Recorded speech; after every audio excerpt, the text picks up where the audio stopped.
Have you ever held a secret so heavy it physically changed the color of your face?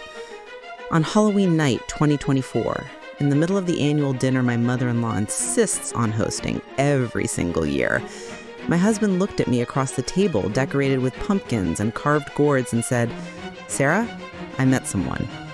Not, "We need to talk later," not, "Can we discuss something private?" Just that. Cold. Direct. In front of my mother, his mother, my brothers-in-law, the kids in costumes running through the house, like he was commenting on the weather. I could barely hold the fork in my hand. But instead of falling apart, instead of screaming, instead of making the scene he clearly expected, I simply reached for my purse under the chair, pulled out a yellow envelope, and slid it across the table toward him. "Then you should read this before you continue," I said. And when he opened it, when his eyes scanned the first page, when he understood what he was holding, his face didn't just go pale, it went completely white, like paper, like all the blood drained at once. But let me back up, because the story didn't start that Halloween night. It started 6 months earlier, in April, when I found a hotel receipt in the pocket of his jeans. You know that classic moment you see in movies? I was literally doing laundry on a sunny Sunday spring morning in Portland, Oregon, our Victorian house filled with natural light, and found a crumpled receipt from a Marriott in Seattle. Date, April 12th. Room for 2, room service charge at 11 p.m. and again at 7 a.m. He told me he was in Denver that weekend for a sales conference. I remembered perfectly because it was our son's 7th birthday, and he missed it. Said he couldn't reschedule. Work was work. I didn't confront him. Not yet. Because here's the thing about me that nobody really knows.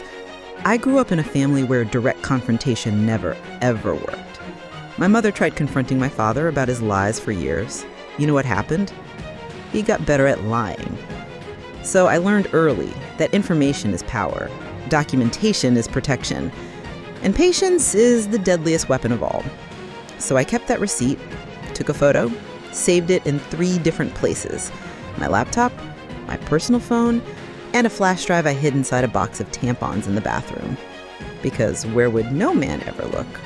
Exactly. And I started paying real attention, not in the paranoid, obvious way, but in the way women do when they know something's wrong but can't prove it yet. I started noticing patterns. Tuesday nights, he was always late at the office. Always Tuesdays. No variation. Weekends, he'd go to the gym for 3 hours. 3 hours. Who worked out for 3 hours? He'd come back with wet hair from the shower, smelling like his expensive body wash. But his gym bag was always perfectly organized. Towel folded, clean clothes, water bottle still full. I mean, I know my husband's an organized guy, but that was too theatrical. It was staging, not reality. So I hired a private investigator. And not just any PI, a woman named Monica Chen who had 20 years of experience and a reputation for being absolutely relentless. She charged $2,500 up front, which I pulled slowly from our emergency account that was technically mine, inheritance from my grandmother. Jason, my husband, didn't even notice. Why would he? He was too busy with whatever he was doing. Monica worked for 2 weeks. 2 weeks of surveillance, photos, videos, discreet GPS tracking that she attached to his car with a special magnet. Legal? Gray area. But necessary? Absolutely. The report she handed me was shocking not for what it contained. I already knew about the cheating, but for the extent. It wasn't one person. It was 3. 3 different women over the past 8 months. A coworker named Amber, a personal trainer named Christina, and a bartender named Lexi who worked at a pub near his office. He had a system. Tuesdays were with Amber at her apartment. Weekends at the gym were meetings at cheap motels with Christina. And Friday happy hours that he claimed were mandatory client networking were him and Lexi drinking at the pub, closing the place down, and going to her car. Monica had photos of everything. I sat with that report for 3 full days. Didn't cry. That's the weird part. You'd think discovering your husband of 10 years is systematically cheating on you with multiple women would leave you devastated, and part of me was. But the bigger part, the part that grew up watching my mother get destroyed repeatedly by a man who never faced consequences, that part was furious. But it was cold fury, calculated, patient. I wasn't going to make a scene. I wasn't going to throw his clothes in the street. I wasn't going to confront the other women. I was going to do something much, much better. I was going to plan. I took all that material to a divorce attorney named Rebecca Stone. Rebecca had a reputation for being the most feared family law attorney in Portland. She told me exactly what I expected. With solid evidence of infidelity, especially multiple and prolonged infidelity, I was in excellent position to get pretty much everything I wanted in the divorce. Full custody of our son, the house, generous alimony, everything. But she told me something more important. Sarah, she said, leaning across her oak desk, timing is everything. You hold all the cards now, but the longer you wait, the more he can prepare, hide money, create defenses. You need to act fast. I didn't act fast, at least not how she meant, because there was something else I discovered during those months of investigation. Our business, the sales consulting firm Jason built over the past 5 years, was doing better than he told me. Much better. He always complained about cash flow, about difficult clients, about barely making office rent. But when Monica investigated public records and got access to some financial documents, again, don't ask how, we discovered the company was grossing about $500,000 per year, and he was funneling money into offshore accounts I didn't know existed, accounts in the Cayman Islands, an account under an LLC name in Delaware. He was preparing, not to cheat on me. He was already doing that. He was preparing to leave me with nothing. So I changed strategy. If he was playing chess, I'd play too, but I'd play better. I got access, with help from Monica and a hacker she knew, yes, completely illegal, but at that point I was beyond caring about legality, to all those accounts. Documented everything, amounts, transfer dates, patterns, but didn't do anything yet because I needed the right moment. Needed him vulnerable, exposed, with no chance to defend himself. Needed an audience.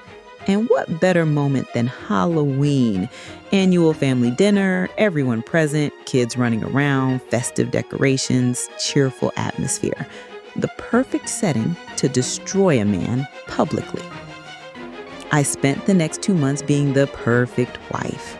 Cooked his favorite meals, smiled when he came home late, even pretended to believe the increasingly ridiculous excuses.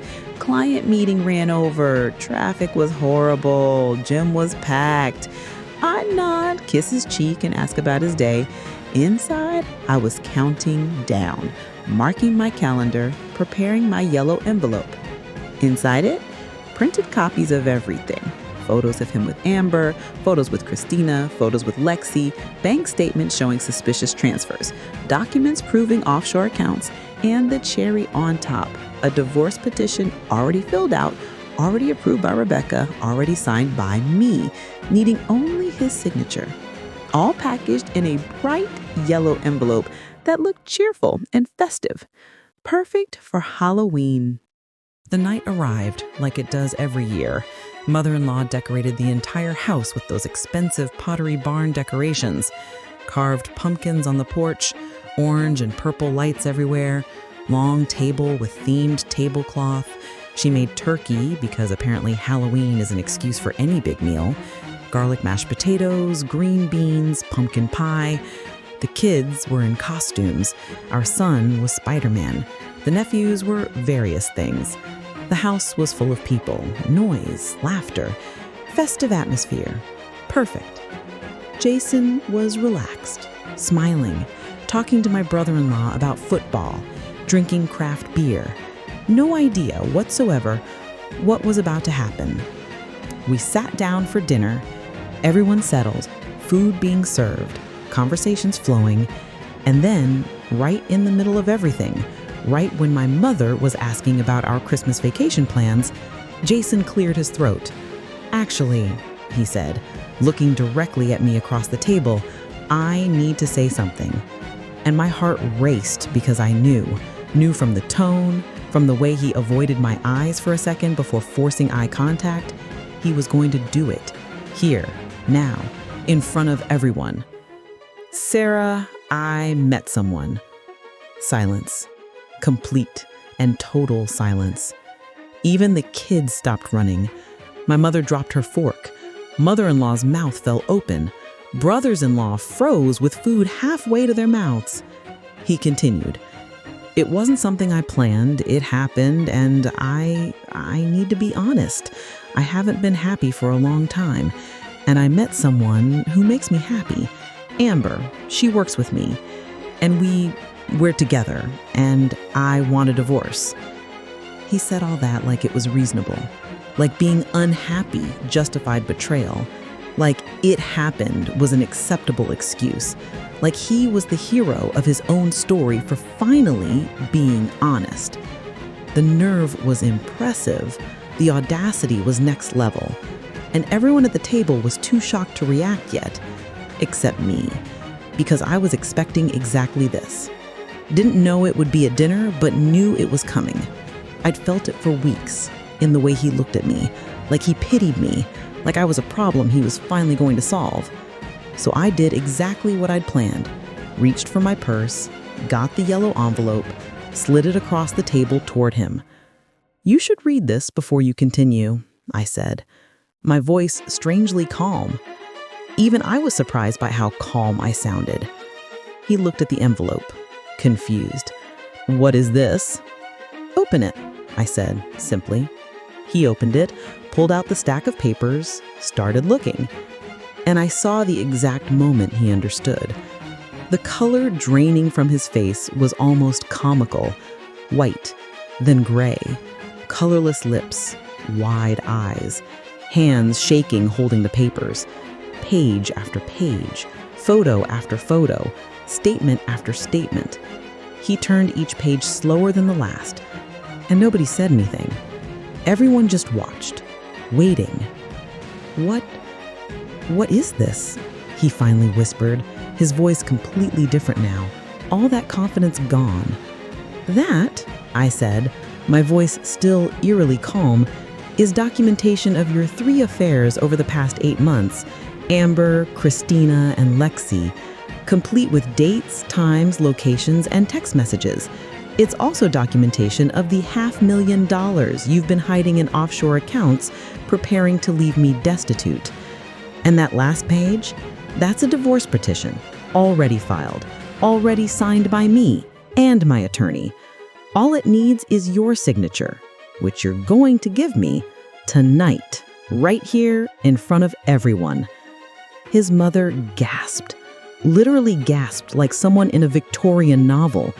My mother's eyes went wide. My brothers-in-law were staring with mouths open. Even the kids had wandered back into the dining room, sensing something big was happening. You've been spying on me," Jason finally managed, and I almost laughed at the audacity. "I've been protecting myself," I corrected. "There's a difference. And you know what the beautiful thing is? Everything in that envelope is admissible in court. Rebecca made sure of it. Well, most of it. The parts that matter. You can't do this. This is insane. You're insane." He was spiraling now. I could see it, the panic setting in. "Actually," I said, pulling out my phone and opening a recording app, "I can, and I am. And you're going to sign that divorce petition. Because if you don't, if you try to fight me, every single person in this room, and I mean everyone, is going to know exactly who you are. Every detail, every lie, every woman, every hidden dollar. Your mother will know, my mother will know, our son will eventually know when he's old enough. Your business partners will know, your clients will know, because I will make it my life's mission to ensure your reputation is destroyed as thoroughly as you tried to destroy our marriage." People ask me if I regret how I did it, if I regret the public humiliation, the calculated revenge, the months of lying and preparing. And honestly, no, not even a little bit. Because here's what I learned. Sometimes being kind means being weak. Sometimes forgiveness means enabling. Sometimes the high road is just another name for letting someone get away with hurting you. I chose the low road. I chose revenge. I chose public accountability. And I'd choose it again tomorrow. 6 months later, on what would have been our 11th anniversary, I went to dinner at that same pub where Jason used to meet Lexi. Sat at the bar, ordered an expensive whiskey, and toasted to myself. To the woman who refused to be a victim. To the woman who learned that patience and planning beat impulse and emotion every time. To the woman who understood that the best revenge isn't moving on and being happy, though that's great too. The best revenge is making absolutely certain the person who hurt you faces real, tangible consequences for their actions. If you're out there reading this, holding on to pain from someone's betrayal, wondering if you should take the high road or be the bigger person, let me tell you something. Those phrases were invented by people who benefit from you staying quiet, by people who want you to absorb the damage, swallow the hurt, and pretend everything's fine. But you don't have to. You don't owe anyone your silence. You don't owe anyone your forgiveness. What you owe yourself is protection, justice, the satisfaction of knowing that actions have consequences. Would I recommend everyone do what I did? No, because not everyone has the stomach for it. Not everyone can play the long game. Not everyone can smile and pretend while they're secretly building a case. It takes a particular kind of person to choose calculated revenge over immediate emotional release. But if you are that person, if you feel that cold fury instead of hot rage, if you can be patient when every instinct screams to confront immediately, then maybe, just maybe, you can do what I did. You can take control of your narrative instead of letting someone else write your story. The yellow envelope became legendary in our family. My mother still brings it up at gatherings. Remember when Sarah pulled out that envelope? She'll say with something like pride in her voice, and everyone will nod because they do. They remember the moment that sweet, quiet Sarah revealed she was actually a strategic mastermind who'd been 10 steps ahead all along. They remember Jason's face going white. They remember the whole carefully constructed facade of his life crumbling in real time. And I think some of them learned something that night too, that the quiet ones aren't always weak, that patience isn't passivity, that women who smile and stay calm might be the most dangerous ones in the room. I saw Jason once, about a year later, at our son's school play. He looked diminished, thinner, tired. He tried to talk to me, to explain something, to maybe apologize. I don't know. I walked away before he could finish his sentence. Because I genuinely don't care anymore. He's not my husband. He's not my problem. He's just the biological father of my child. And even that is a role he barely fulfills. He sees our son every other Saturday for 4 hours, supervised by his mother because the court didn't trust him alone. And every time he picks him up, every time I see that flicker of shame in his eyes, I feel nothing. Not satisfaction, not anger, nothing. And that's how I know I've truly moved on. The house we kept, I ended up selling it 2 years later and moving to Seattle. Fresh start, new city, better opportunities, better schools. I took my $500,000 from the divorce settlement. Yes, I got that much because turns out judges really don't like financial fraud, and started my own consulting business. Turns out I'm pretty good at strategy. Who knew? Oh wait, I did. I always did. I just needed to believe in myself the way I'd been taught to believe in men. Big mistake that. Conditioning. Took me 33 years to unlearn it. But I did. Sarah, he tried, but I held up my hand. No, you don't get to please me. You don't get to ask for mercy or understanding or privacy. You gave up that right when you decided to publicly humiliate me at a family dinner by announcing your affair like it was something to be proud of. You thought I'd cry. You thought I'd fall apart. You thought I'd be the broken little wife who'd make this easy for you by being too devastated to fight back. But I'm not her. I'm not my mother. I learned from watching her mistakes, and my biggest lesson was this: never, ever let a man who betrayed you see you weak. The table was absolutely silent. Even the kids had gone quiet, sensing the weight of the moment despite not understanding the words. Jason's hands were still shaking, the papers rattling slightly. He looked at his mother as if seeking rescue. She looked away. He looked at my mother. She stared at him with disgust so pure it was almost tangible. He looked at my brothers-in-law. They wouldn't meet his eyes. He was completely, totally alone, exactly where I wanted him. Sign it, I said quietly. Right now. Use the pen in the envelope, sign every page that needs your signature, and then you're going to pack a bag tonight and leave. The house is mine. Our son stays with me. You'll get supervised visitation once a week until the court decides otherwise. You'll pay child support and alimony as outlined in the petition, and you'll do all of this quietly, professionally, and without contest. Because if you fight me, Jason, I promise you, I will win, and you will lose everything. He knew I meant it.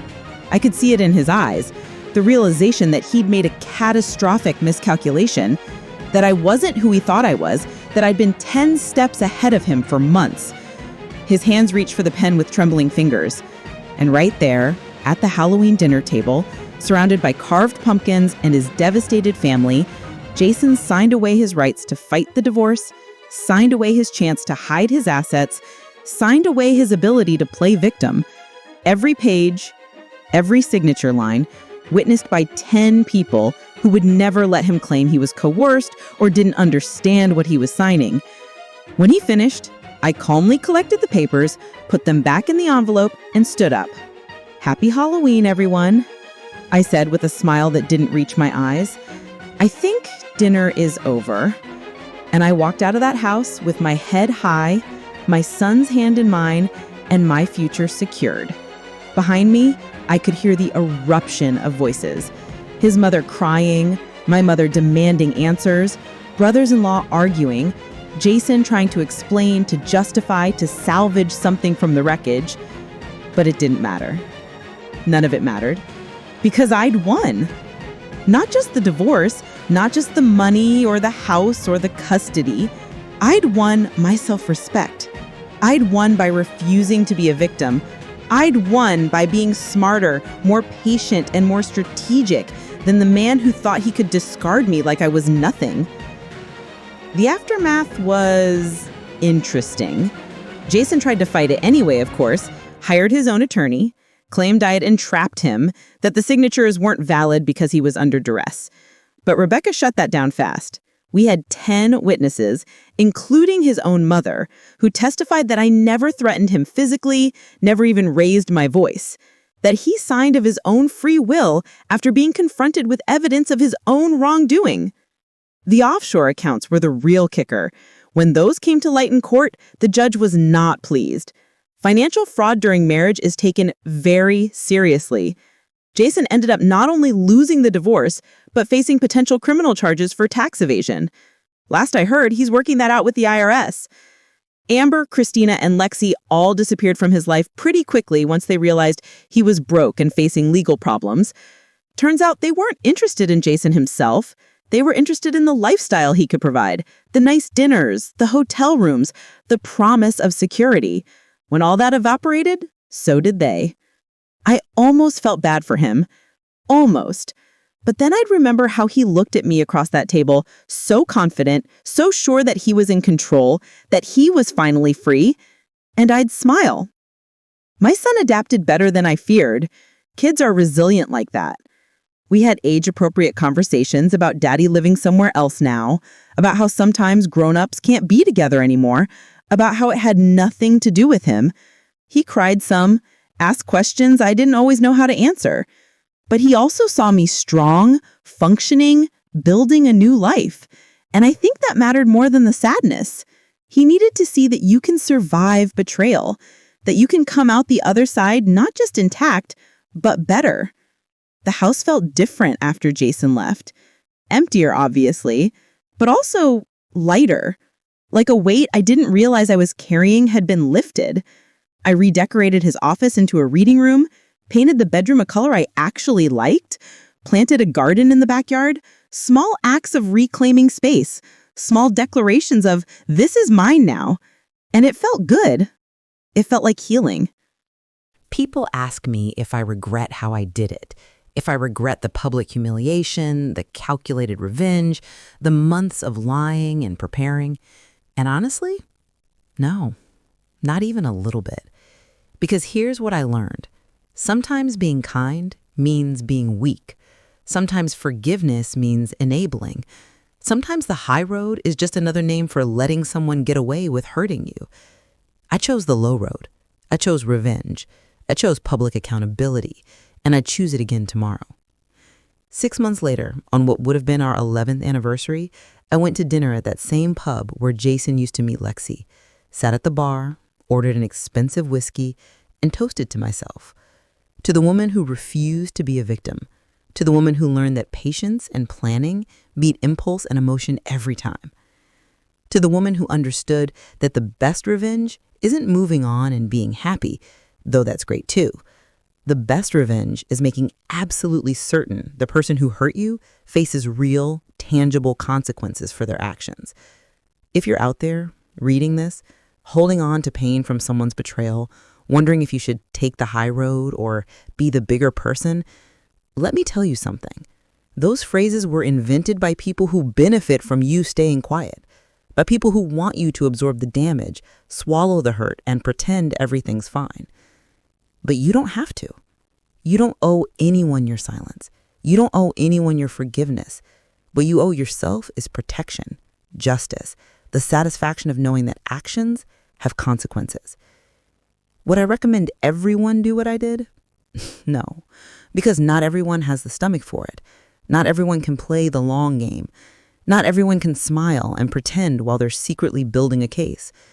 It takes a particular kind of person to choose calculated revenge over immediate emotional release. But if you are that person, if you feel that cold fury instead of hot rage, if you can be patient when every instinct screams to confront immediately, then maybe, just maybe, you can do what I did. You can take control of your narrative instead of letting someone else write your story.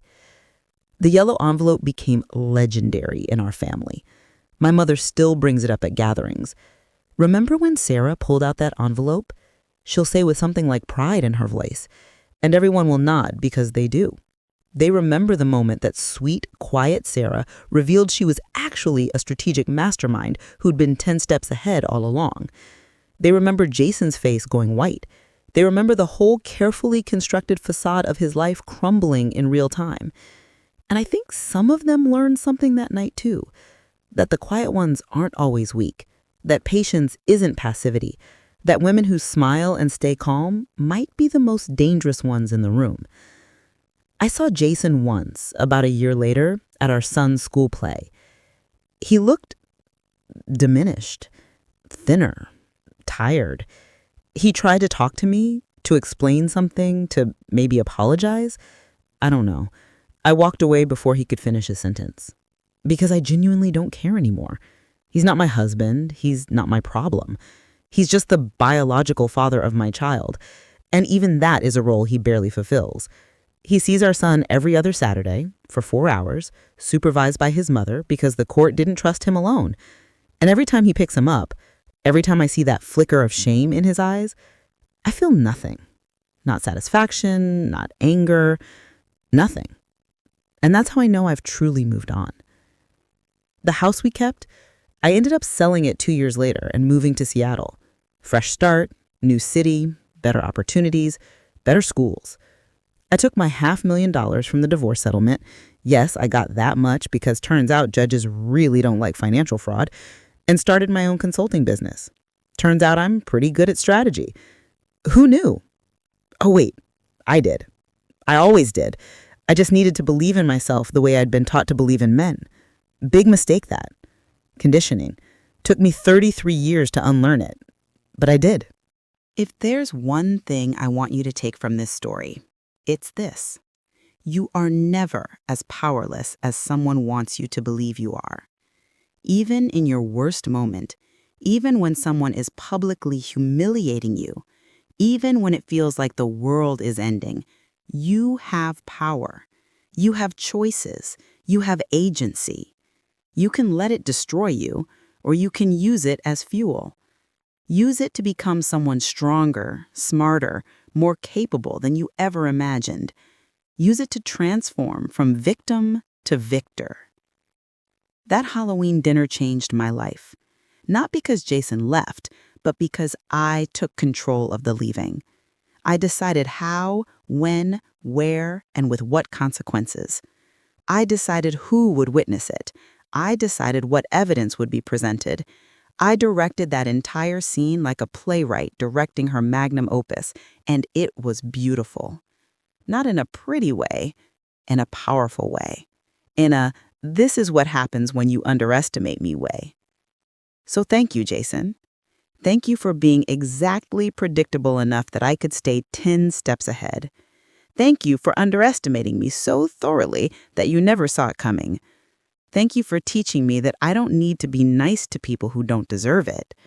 Thank you for showing me that I'm capable of strategic thinking, long-term planning, and cold-blooded execution of a plan that would have made Machiavelli proud. Thank you for being the villain in my story because it let me be the hero. And if you enjoyed this story, if it made you feel something, if it made you think about your own life and the people who've wronged you, I have others to share. Like the time I discovered my business partner was embezzling and how I handled that situation with similar patience and planning. Or the time my sister tried to steal my inheritance and how that backfired spectacularly. Those are stories for another day. But if there's one thread connecting all of them, it's this. I learned that being underestimated is the greatest gift someone can give you. Because when they don't take you seriously, when they think you're too nice or too weak or too naive to fight back, that's when you have all the power. That's when you can move in the shadows, build your case, prepare your evidence, and strike when they least expect it. That's when you win. Thanks for listening to my story. And remember, patience isn't weakness. Planning isn't paranoia. And sometimes, the sweetest revenge is served on a Halloween night in a yellow envelope at a family dinner where everyone gets to watch karma do its work in real time.